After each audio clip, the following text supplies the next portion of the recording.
Hello and welcome everybody to the next part of What If Ash Was Born in Hoenn.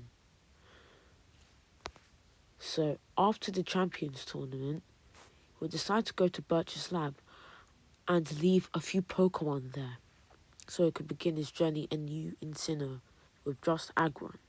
But meanwhile Ash was leaving, his newly hatched Thampy that he won from the race against Brendan, oh my god, would would tap one of his empty Pokeballs and would go and would put itself into his team. After that, he would go to the Sinnoh region where he would meet Professor Rowan. Rowan would say, "So you are the trainer that Birch was talking about? Seem quite strong. You must be Hoenn's champion. And you, s- and you must be a friend of his." And Ronnie would introduce himself as Hoenn's fighting type gym leader. And meanwhile, they were just talking about stuff. Dawn would show up and would get her starter, Piplup, like in the original timeline, as she would decide to travel with Ash and Bully. So on the next route, they'll be adventuring trying to make their way to Oreburgh Gym. Then Ash would encounter Starly and he would use Thampy. Thampy would use a few rollouts and would catch Starly successfully. After that, Ash would meet Paul like normal, as he would battle Paul with Starly, as Paul would use his newly caught Starly. This would be an even battle, but Ash's Starly would prove to be the fast and superior Pokemon, which would give Ash the win. Paul would then send out his trademark Elekid. Starly would do decent damage to Elekid, but it would shock Starly with a few Thunder Punches and Thunderbolts, knocking it out. Ash would then send out Thampy, as Thampy would use Magnitude and Rollout to finish off Elekid.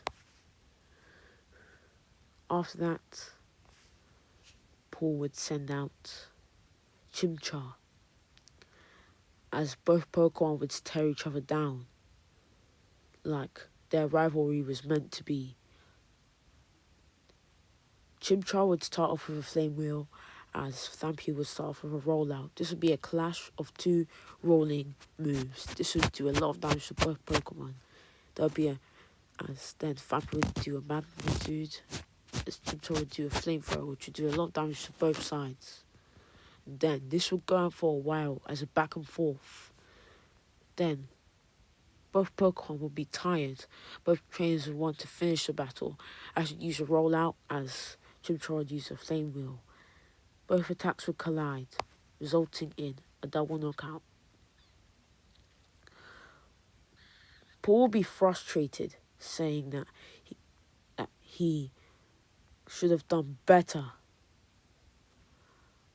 But then Ash will remind him that he's Hoenn's champion, and he didn't get that, and he didn't get that far by just battling a bit like this and that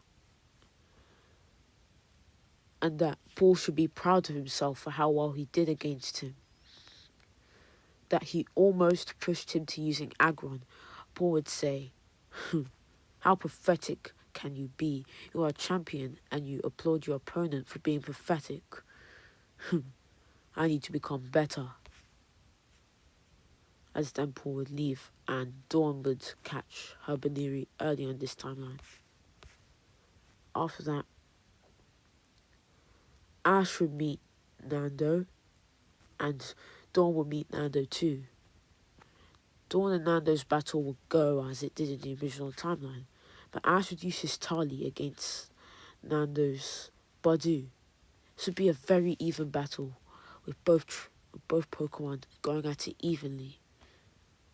Aerial Ace is being traded with tackles, as then Badu will poison Starly, as Starly would respond with a Wing Attack. Both Pokemon will be damaged, but then Starly will persevere and would use a powerful Aerial Ace giving Ash the win. From the battle, Starly would begin to glow as it would evolve into Staravia, which would make Ash very happy. Ash would encounter Paul and Chimchar again, and Paul would challenge Ash to a one-on-one battle, wanting a rematch, as both of them were on their way to Oreburgh Gym. Fampi would go up against Chimchar once again. This would be an even matchup, but this time it would be obvious to both trainers that it wasn't so even anymore, as then Chimchar would begin to get the upper hand with Flame Wheel and Flamethrower, doing a lot of damage to Fampi, as Fampi would only be able to respond with a few magnitudes and rollouts. Like last time, it'll come down to a clash between rollout and Flame Wheel, and then when the dust settled, only one Pokemon would be standing, and it would be Chimchar, victorious, as it will begin celebrating, but then Paul would yell at it not to be pathetic, as then both trainers would make their way to Oreburgh Gym. As then both trainers would go their separate ways. Broly would catch Krogunk, near the area where the weird episodes with Team Rocket and Krogunk happened. I forgot what it was called. Yeah. So then, Dawn's first coordinator performance thing, I forgot what they call them, would go on the same as usual. As Ash as Pep Talk would tell her about when he lost in the Johto League and how disappointed he was, but how he knew that he had to ascend to the next level and work harder, which would inspire Dawn. After that, Ash would make his way to Oreburgh Gym, where Rourke's battle with Paul would go the same. So it would then be Ash versus Rourke. Fampi would go up against Geodude. Geodude would use a few magnitudes and rollouts to do decent damage to Fampi, but Fampi would respond with magnitudes and a rollout of its own to make a lot of damage back, knocking out the rock and ground type. After that, Rourke would send out his Onyx, as then Onyx would try its best against Fampi, but would just be knocked out with magnitude and rollout. After that, Rourke would say, "Now it's time for me to show you the power of Sinnoh's first gym leader, the true power." So he would send out Craniados. This would be a much more even battle, as both Pokemon would collide with a rollout and a headbutt. Both Pokemon would be tired, as then Craniados would feel that it should be doing better, as it would get a bit frustrated as it would begin to glow. It would glow and it would evolve into Rampardos. When Fampi came in for a rollout, all Rampardos had to do was stomp, and Fampi was sent flying, showing the power difference between Fampi and Rampardos. Seeing the power that Rampardos had, Ash should know that Staravia would not stand even a sliver of a chance, as he would then send out Aggron. Aggron would just use one Metal Claw and would take down Rampardos.